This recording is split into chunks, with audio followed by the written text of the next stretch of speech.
Сайн бацхан та бүхэнд Crypto-с ээлжид нэг дугаар хөхөд бэлэн боллоо. За энэ талааны хугацаанд ерөөхдөө Тэмүүл Өгөөмөр гэж хоёрын тухай хаашаа. За Crypto юу байна да? За Crypto-оор бас нам 50 байсан, нам 50 байсангүй.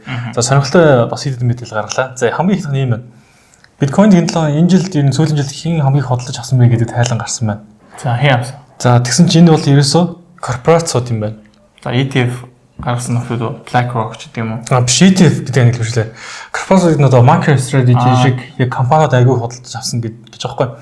Тэгээд сүүлийн жилийн хугацаанд 157 мянган биткойныг компаниуд худалдаж аваад за өмнөх хоногтой харьцуулахад 77% багсан зузаарсан байна. За ETF-ийн нөлөөр бол ETF-үүд бол 49 мянган биткойныг авсан. За 3 талангууд бус орнуудын засгийн газрууд 19 мянган биткойныг худалдаж авсан гэдэг тайлан гарч ирсэн байна. Эсвэргээр retail буюу одоо нэг бид нар шиг хөв хүмүүс чамааг л яриад байна шүү дээ. Намайг л ярьсан. Бид нар шиг хөв хүмүүс болонгууд сүүлийн жилийн хугацаанд бараг 247 мянган биткойныг зарсан байна гэдэг үзүүлэлт гарсан байна. За тэгээд компаниуд дундаасаа хэн илүүтэй худалдаж авбаа гэдэг онгот санхүү хөрөнгө оруулалтын компаниуд нийтдээ 35.7% эзэлж байгаа байна. 16.8% нь болонгууд технологийн компаниуд. За тэгээд 16.5% нь болонгууд professional consulting буюу мэргэжлийн зөвлөх хүчлэг үзүүлдэг байгууллагууд худалдаж авсан гэдэг тийм сонирхолтой үр дүн гарсан байна. За тэгээд үлцэн хувь нь бол бус компаниуд эзэлж байгаа гэдэг. Ерөнхийдөө харах юм болонгууд яг хүмүүс ч юм уу баг биткойн хооллолтын хүмүүс бол бүгд зарсан. За эсвэргээр нөгөө том компаниуд ч юм бол энэ position эдлээд худалдан авалт эзлээд худалдан авалтыг бол илүү төлхөө хийсэн байна. Урт хугацаанд харж чадж байгаа хүмүүс нь бол илүү авсан байна гэж ойлгохоор тий. За тэгээд өөр сонирхолтой юм болсон нь Украин бол одоо ингээд биткойныг одоо үндэсний нөөц одоо илүү хөрөнгө гэж хүлээн зөвшөөрөхөд одоо маш ингээд хуулийн төсөл өргөн баригдаад батлах одоо хамгийн сүүлийн шатан дээр явж байгаа гэдэг зүйлийг парламентын гишүүн Ярослав Зеленсняк гэсэн байсан. Бараг ерхэн шинжилэх гэдэг юм тий. Ярослав Зеленский гэж тийм. Зеленсняк гэдэг парламентын гишүүн бас мэдгдсэн байна. Тэгээд биткойны одоо нэг юу illiquid supply буюу одоо ингээд wallet-ын дараад одоо хөдлөхгүйгээр байршсан гэх юм уу те. Хөдлөөгөө байршсан одоо биткойны тоо 14 сая орчим болсон байна. За өмнөх одоо all time high түвшинд л бас нэлийн төгссөн байгаа юм байна. Энэ сүүлийн буул рууны үед бол бас байгааг үзэгдэл болоод байна гэдэг зүйлийг хэлээд байгаа. Тэгээд класснуудаас гарсан энэ мэдээллийн дагуу ерөөдөө ингээд 6 figures буюу $100,000 энэ түвшинд явж байгаа ч гэсэндээ үеэлүүд бол бас худалдаж авсан байна. Авсаар байгаа юм байна гэдэг зүйлийг л ярьсан. За ерөөдөө бол бараг сар хугацааны өмнө за Fear and Greed Index бол айцтай байсан бол за одоогийн байдлаар шууд яг шуналтай байна буюу greed гэдэг түвшин рүү гарч ирсэн байлаа. За ерөөдөө энэ индексээр харах юм бол айж авах үедэн зах зээлд айж байгаа бол худалдаж ав. За мэдээж нэг extreme greed буюу за маш их шуналтай байгаа бол зар гэсэн тохиог өгч идэг. Тэгэхээр энэ индекс бас ажиллаж ийн гэж хараад байна л та миний бодлоор харах юм. Тэр бас юм баха. За тэгээд өмнөх мэдээлэлд дахиад нэмэхэд ETF гэснээс одоо нэг өмнө солонгос бол ерхэлж болцсон байна. За тэгээд ерхэлж нийт төвшиж байгаа хүмүүстнээс нэлээд одоо ингээд магадлал өндөртэй гэсэн 3 нийт төвшиж бол бүгдээрээ биткойн ETF-г бол дэмжнэ гэдэг зүйл бас про биткойн буюу одоо криптотын ээлтэй зүйл бас ярьцаасан юм байна. Одоогор бол ETF солонгос бас хориотой байгаад байгаа юм байна. Тэгэхээр энийг бол ерөөдөө зөвшөөрөх шатанд нэг руу оруулна гэдэг зүйл ярьсан байна. Гэхдээ ерөөдөө энэ хүү про крипто юм яригдчих гэсэндээ хэрэгжил тус аягүй удаан байдаг гэдэг шүүмжлэг бол үнсэл агаас бас аваад идэг. Хэрэг санаж бол нийт хүн амынхын 30% бас крипто эзэмшдэг гэдэг сонирхолтой мэдээ бас солонгосоос гарч ирсэн. Тэгэхээр ерөөдөө криптод нэлийн илэгтэй бас илэгтэй ч гэж хөрөнгө оруулдаг оролцдог хүмүүс бас байх гэдэг. За тийм шүүш юм бол нэлээд бас эрэлт нэмэгдэл юм байна тийм. Тэгээд Азийн одоо ингээд wealthy гэж үүдэг те хөрөнгө мөнгөтэй чинэлэг хүмүүс бол хөрөнгө оруулалтаа доллароос илүүтэйгээр крипто болон алт бас хэтийн эдийн засгийн төлөө илүү их оруулж байна гэдэг мэдээлэл гарсан байсан. За тэгээд энэ ч бас үнэн юм шиг байна. Одоо ерөөдөө нэг орлогоо нотол гэдэг зүйлээс яригдаад байгаа. Тэгээд нотлогоо нь баг крипто юм шиг шүү дээ. Яа надаа намайг бас нотлох үйл одоо.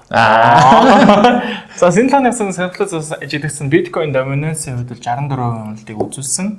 За энэ дээр Ethereum бараг 9 орчим хувь өссөн бол за хамгийн өндөр өсөлт үзүүлсэн альткойны хувьд 20 орчим хувь өсөлтийг үзүүлсэн.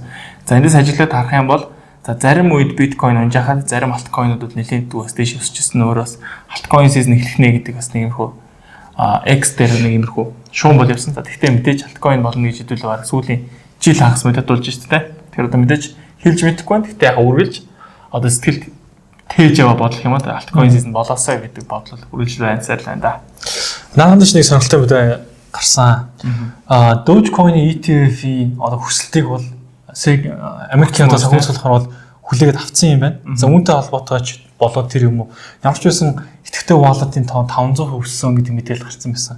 Ерөөд бол 74 мянган идэвхтэй wallet байсан бол энэ баг 5 дахин нэмэгдээд 469k одоо ингээд идэвхтэйж эхэлсэн боломжтой 5 дахин өсчих шиг болсон. Тэгээд яг Bitcoin, Dogecoin дээр анализ хийж байгаа хүмүүсийн хувьд болонгот 0.4 гэдэг үн нэлээд боломжтой байх байна гэдэг таамаг бас гарсан байгаа юм лээ. Тэгээд Doge ETF өсөлтийг бол Америкт санхүүжлохоор бас хүлээгээд авчихсан байгаа даа. Бас ETF батлаж магадгүй л гэсэн үг шүү дээ. Тэгээд 2025 онд багтаад Solana болон Litecoin ETF бол батлагдах магадлал 80% гэдэг яриа бол ингээд нэлээд хүчтэй яваад байгаа. Тэр цэс Solana-ийн бол баг болов гэдэг яриа яваад байгаа. Гэлээч гэсэндээ яг сүүлийн байдлаар бол Solana, Polkadot, XRP-ийн ETF байгуулах хүсэлтийг бол SEC яг шийдвэр гаргаагүй хугацаанд дахиад хойшлуулсан байгаа тийм. Тэгээд Францад бас нэг сонирхолтой сонирхолтой чаас. Францын крипто биржүүд юм байна. Payum гэдэг. За тэгээд энэний үүсгэн байгуулагч Noizat гэдэг хүн одоо яг зөв одоо мэдэхгүй байна. Энэ хүний одоо хамтран үүсгэн байгуулагч байгаа байхгүй. Энэ хүний охин болон одоо ач хүүг нь одоо зээ хүүг нь годомжит хүмүүс одоо маск баг зүйлсэд одоо ерөнхийдөө бол барьцаалах гэж үзсэн юм байна. Тэгээд тэр аваар нь явж байсан хүмүүс туслаад ерөнхийдөө бол чадаагүй. За тэгээд үүнтэй холбоотойгоор Францын дотоод хэргийн сайд ерөнхийдөө биржийн холбоонууд одоо биржүүдтэй бас уулз зохион байгуулсан байна. Ерөнхийдөө Францад ер нь криптогоор гайгүй баян мөнгөтэй хүмүүсийн хүүхдүүдийн ч юм уу барьцаалах ийм их юм бас ганц ч биш нэхэдэд гараад байгаа холбоотойгоор ингэж уулз зохион байгуулж бас энэ дээр нэг харуулт хэлэлтэд сайжруулах тухай юм хийх гэж байгаа юм шиг байна. Энд icon дээр ч гэсэн icon цагийн мэдээ ч гэсэн энэ бас мэдээ болсон явж байсан. Криптогоор барьсан хүмүүсийн одоо өөр хүүхдийг барьцаалах явдал гардаг болж байгаа юм болж байгаа. Тэгэхээр энэ бас нэлээд том асуудал болоод их шиг байлээ. За нөхдүүдээ та нарын хүүхдүүдийг барихандаа. Тийм амар биш. Тийм. Орлого крипто нотлох юм бол Францд явж болохгүй байх нь шүү дээ. Францд явж болохгүй байх нь шүү дээ. Францд угаасаа нэлээд үүдчихлээ да. За тэгээд өөр нэг том ингээд тэгэхэд аяа хөгжлийн зөвшөөрөгдөж байгаа нэг илэрлэл нь юу болсон бэ гэхээр Таиландын сангийн яамны мэдээлэл гаргасан. 150 сая доллартай тэнцэх хэмжээний токенжүүлсэн засгийн газрын өрийн бичиг засгийн газрын бондыг гаргана гэдэг зүйлийг сангийн яам мэдэгдсэн. За энэ яаж байгаа гэхээр засгийн газрын бондыг бол ихэд бол альжааны банкуд хөтлөж авч байгаа юм. Ихэд 20 хүмүүс тэгэл нэг авч чаддгүй ч тийм их асуудал гардаг гэсэн чинь Таиланд бол энэ Таиландын сангийн яам бол туршилтаар зарж үзнэ. Тэгээд ихэд $3-аас ч хүртэл ингээд манай өрийн бичиг бондоос худалдаа авах боломжийг олгоно. Тэнгиснээр илүү 20% хөрөнгө оруулах боломжтой болно. Тэгээд банкны хүүгээс илүү өгөөжтэй байх болно гэдэг зүйлийг ярьж илээ. Токенжүүлсэн өмнө цаас гэдэг юм чи одоо ингээд ямар ч нэг улсын сангийн яам ингээд турш үзэхээр болж байна. Магадгүй бид нэр хэлдэг шүү дээ. Бидний арилждаг хувьцаа токен хэлчих юм бол илүү ханшин савлгатай бас илүү бодиттой үн тогтчих юм билүү гэдэг юм байна. 24 доллар арилжааны евро ороод ирсэн тий. Одоо Монголын хувьцааг авчрахад ямар хэцүү дүүлээ. Тодорхой цагийн хугацаанд хийдэг. Дээр нь бас савлгаа нь яг ерөөсө 2 билүү тий. Түүнээс шийдчих юм бол хөдөлгөөн болчихдаг шиг юм бас нэлээд асуудал байдаг. Токен шишрам бол өөдөө 24 доллар. Бас volume үзчихсэн. Нэлээд сайжраас хөдөлгөөн бас орж магадaltaй байдаг байх л та. Ханшийн дээд өсөлт нь 15. 15 шүү дээ. Дээш 15 үүснэ. Доош 15% дундаа. Түүнээс доош дээш хөдлөхгүй. 10-аас өглөө 10-аас өдөр 2 хүртэл ажилладаг юм тийм. Айгүй баяа. Айгүй лимит цаг хугацаатай байдаг шүү дээ. Тэгмээ тэр ч гэсэндээ итгэхэн сэрэх боломж бас нэмэгдэх баг. Гэхдээ яг уламжлалт зах зээлийн гэдэг хүмүүс бол энэ токенжүүлсэн үнд цаас гэдэг юм бас жоохон эсрэг байдаг юм билээ. Одоо хандлага нь. Зарим хүмүүс бол энэ бол бас маш том real world asset гэдэг шумаараа бас маш том зүйл шүү гэдэг зүйлийг одоо энэ том банкудаас яриад байгаа шүү дээ. За ихэд олон өдрийн турш яригдсан худалдааны дайн маань бол эцэлэгдээд. За ихэд бол Ши Жинпинг гэж хүний хувьд нэлээд хэмжээнд гүрээсний хугацаанд бас мэдээж өөртөө ашигтай байдлаар дийлэнд бол хүрлээ. За энэ дэр бол Трамп бол мэдээж буулт хийсэн. За Трамп буулт хийснийхаа дараа хэдий буулт хийсэн гэсэн манайх крипто орол танахыг илүү илүүрхэж байгаа шүү гэдэг юм ярьсан. Дээрнээс Трампын мем койныг арилж байгаа хүмүүстээс талархал илэрхийлээд баг зоог барина гэдэг дээр нэлийн фокуслж юм яриад байна лээ. Тэгэхээр магадгүй Трамп гэдэг койн цаашаас нэлийн фомо үүсэж магадгүй та бүхэн Трамп гэдэг койныг сонирхож байгаа бол бас боломжтой арилж хийвэл зүгээр. За мөн бас Трамптай холбоотой нэг зүйл юм бол ама big crypto fan гэж хэлсэн байлээ. Тэгэхээр би бол нэлээд үг криптод идэвхтэй хүн гэдэг бас дахиж зарлаад амжлаа. За түүнтэй ихэд холбоотой бас крипто зах зээл нэлээд өсөлттэй байна. За одоо ихэд багцрын correction орж иж байгаа ч гэсэн хэдэл урдны дугаар дээр хэлсэн техник шингээ үүсэх юм бол За түүх ерөөдөө ингэж дутагдах магадaltaй гэсэн талаар ярьсан баг. Тэгэхээр үзэг өмсөд уртлын дугаараа үзээд энэ талын техник шилдэг үзээрэй гэж хэлмээр. За ингээд техник шилдээр орох.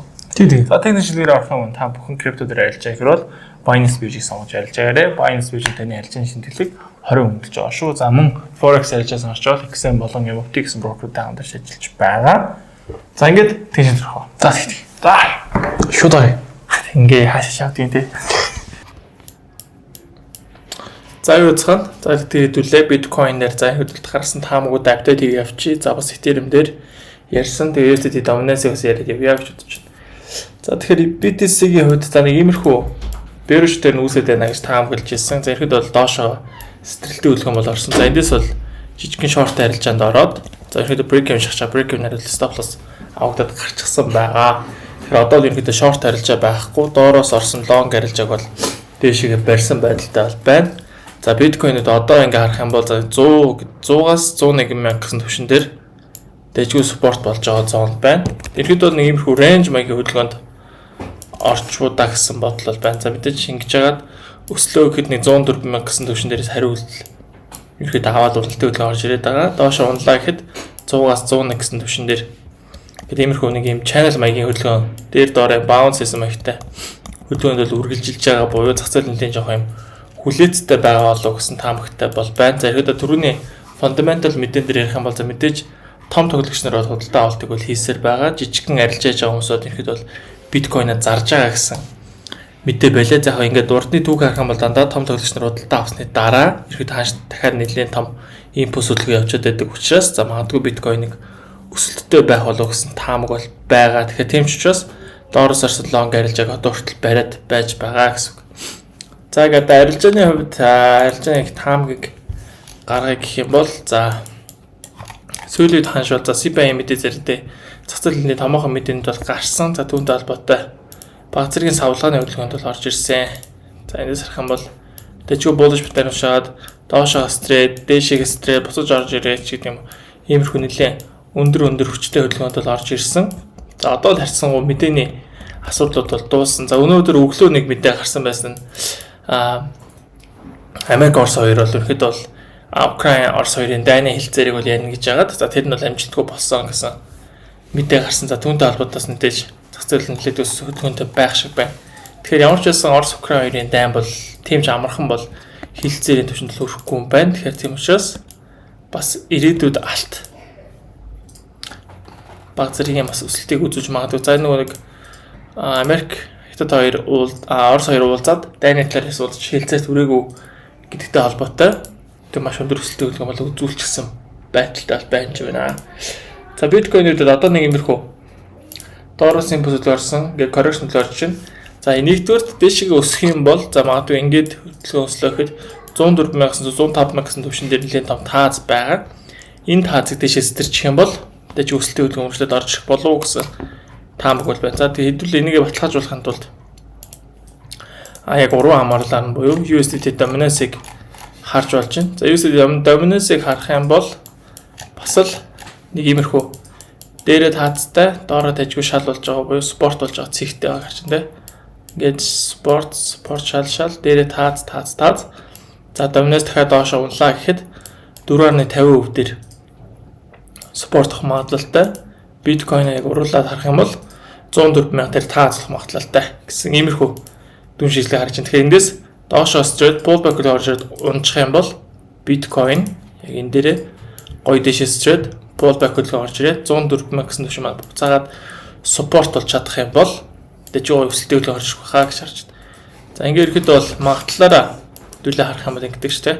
Хааш доороос орж ирээд ингээд шал тааз болж исэн бүсээ channel-а дээшээгээ хөвдөөд гараад ирэх юм бол урд нь тааз болж исэн зэг маань ингээ спорт болоод тэгээд дээшээ өсөлтөө гарч ирэх магадaltaй. Тэгэхээр тийм учраас яг энэ чиглэлээр хэдүүлээ харж бай. За мэдээж бас нөгөө тал нэг вэ гэхээр доороос орж ирлээ channel явж хагаад буцаа доошоо стрейт гараад ирэх юм бол спорт болж исэн зэг маань буцаага тааз болчдөг тийм. Ингээм бол эндээс шорт харилж гарах магадaltaй. Тэгэхээр ерөнхийдөө бол зах зээл одоо бол нэлээд волюмын хувьд бол маш өндөртэй хүчтэй өсөлттэй хөдөлгөөнд орж ирсэн. Одоо л харьцангуй тайван нэлийн хүлээлтийн байдалтай бол байна. За магадгүй сайн нөө түрүүний мэдэн дээр ажиглагдсан зүйл нь юу байсан бэ гэхээр за альткойнууд үед нэлээд өндөрслөөс одоо жишээ нь BNB-гүүд эндээс нэлээд том өсөлт үзлээд энэ чинь бүр daily time дээрээ том спортосоо баг шинэ all time high бүс дээрээ ирчихсэн байгаа харж байгаа. Тэгэхээр одоо дахиад дэше гарах юм бол дахиад all time high руу явах магадaltaй гэж харж болж байна. За Solana дээр long арилжаад байгаа. Solana-г long арилжаа.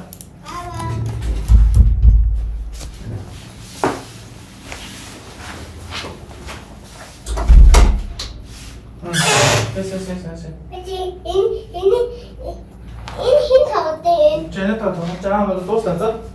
Зэнэ та тоглож байгаа.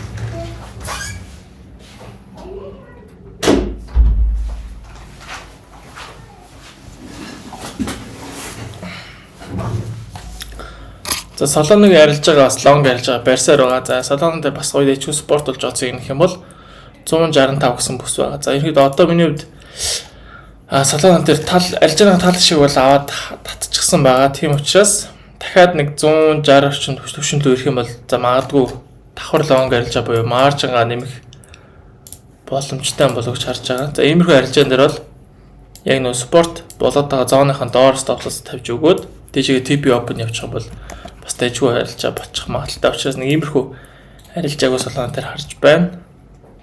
Тэгэхээр ингээд харвал шал. За энд нэг иймэрхүү bullish pattern сая үүсээд дэшээс төрчихсөн байгаа гэж. За тийм учраас дахиад ингээд харж агаад ойртуулж харж байгаад